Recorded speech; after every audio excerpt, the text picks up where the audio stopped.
please. Senator Slapp. Thank you, Mr. President. Good evening. Good to see you. Good evening, Senator. I am rising in support of the bill, and I want to make a few comments and add my perspective. I've been doing a lot of listening this summer, listening to constituents talk about racial justice, about systemic racism, and about how we can move forward as a society. What this summer of 2020 is ultimately going to be about. Is it going to just be a moment, or will it be a real movement? And in listening to folks talk about their experiences, I've noticed a trend. My friends of color often talk about what it's like being a parent, being a spouse, and they have that talk with their child, let's say their teenager, before they go out, take the family car, or before their partner leaves the house. That talk, and for people of color, they know exactly what I'm talking about. And it is about how to deal with the police, and it's rooted in fear. And it's something that no one should have to endure, is living in fear. And as a white person, I carry a privilege with me. I have 2 teenage daughters and a younger son, and I've never thought about giving that talk with them. I got to be honest. But I have to put myself in other people's shoes, and I have to think about what that would feel like. And at first I said, I can't imagine. And then I said, I have to imagine. That's my job, not just as a state senator, but as a human being. Say, what does that feel like? And I think that's partly what this bill is really about, saying that nobody should have to live in fear and wonder what's going to happen to their child or their spouse. Say, oh, please just don't have an encounter with the police. And I would say, that I've heard from a lot of constituents about this, as all of my friends around the circle have. And this is not a scientific survey, but I would say probably 2 to 1 in favor. There are some folks who want to be there, I would say, but who struggle. And one of the themes I want to address is cost. And I want to talk about cost. What is the cost? I would say that we're already paying the cost for mistrust, substandard community relations with police that we could improve and strengthen upon, and that's what this bill is also about. Do you know that last year, communities and municipalities all across the country paid out $300 million for police misconduct? And that's not even counting just the insurance and all the other costs that taxpayers fit the bill for. So there is a cost right now.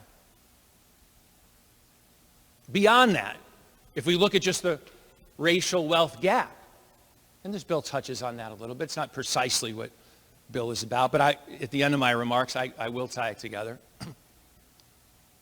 McKinsey estimates that we lose trillions of dollars a year because of racial inequity as a country. So if cost is your thing, if that's what you're worried about, we got a good answer. 4 to 6% of our national GDP by 2018. That's what we're going to sacrifice because of racial inequality. $300 million last year for taxpayers across the country. And I would bet you, if my friends in the circle here ask, as I did, your town, what do you pay right now?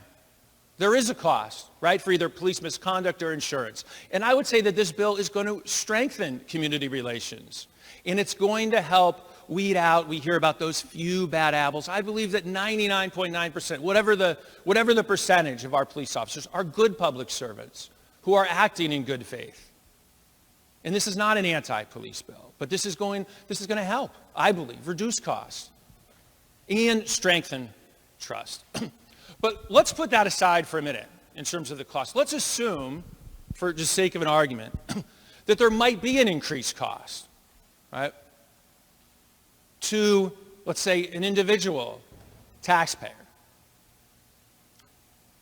Is it worth it?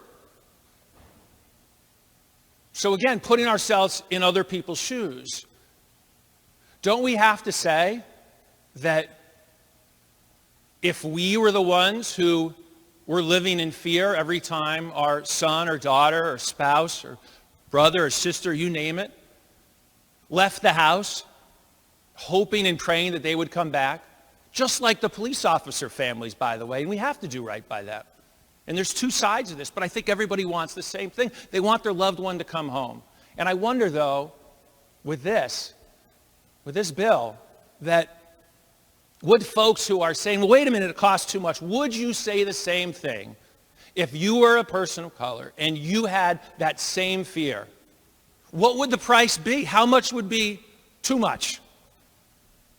I don't think you would. I'm not hearing that argument. I'm just not. So, cost is relative. Again, I don't think, and I've heard from many folks who would back this up, who say, you know what, no, this is not going to be very costly. And again, we could save money when it comes to police misconduct with the training and all the other things in this bill. But like I said, even if there is a cost, you have to ask yourself, would you oppose it if you had that feeling, if you had to give that talk to your family member? And I don't think you would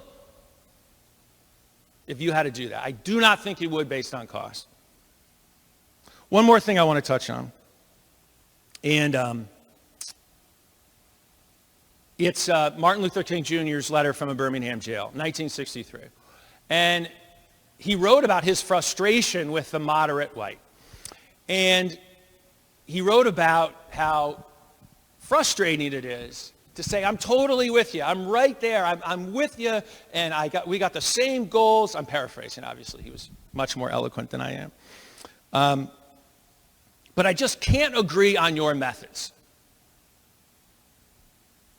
And that was 1963. And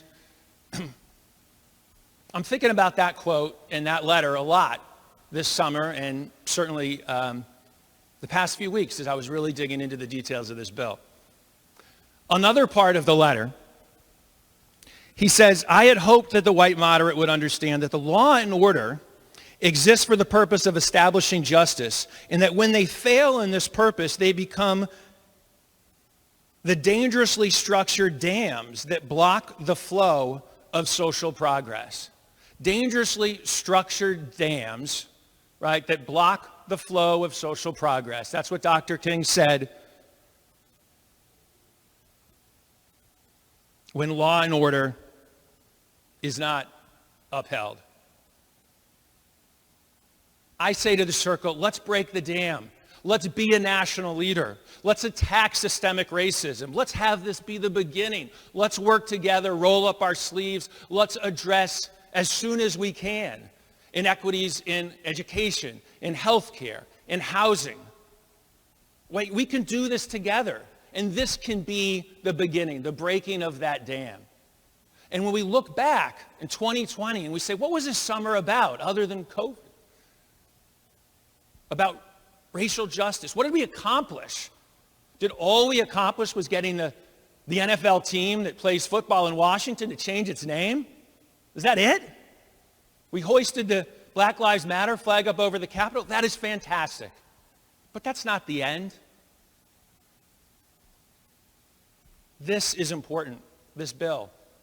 And it's going to help break that dam like Dr. King said. And that's why I'll be voting for it. Thank you, Mr. President. Thank you, Senator Slapp. Next is